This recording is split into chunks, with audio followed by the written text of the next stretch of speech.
I'm going to turn to domestic politics. Several of the Democratic lawmakers featured in a video urging members of the military to disobey illegal orders say that they have received bomb threats after President Trump accused them of, quote, seditious behavior punishable by death. I want you to listen and to watch what your Republican colleague in the Senate said about that. Let's listen. Everybody knows that the president is famous for his unfiltered social media.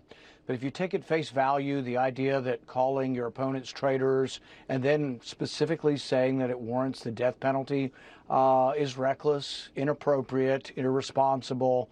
There are a number of other ways to describe it, but it's not something that is helping the country heal wounds. I think it stirs things up, and really I think we can do better. Do you agree with Senator Paul there? No, what I agree with is what the president did. The president actually brought attention to the seriousness of the video that the Democrat senators put together.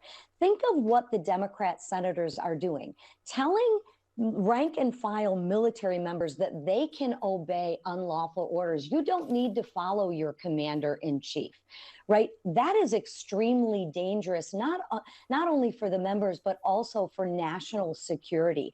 So I think what we did was point out the oath of office that they had to uphold. We reminded them of that oath of office. And for the Democrats to put out this video as an obstructionist just doesn't make sense.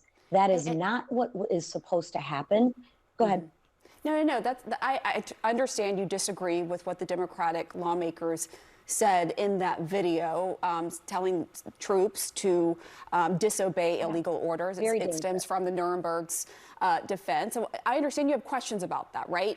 The president, though, in response to that, said that that was sedition, punishable by death, and reposted a post about, hanging, because that's what George Washington would have done. But do you condemn threats of violence against your fellow members of Congress? Can you condemn that?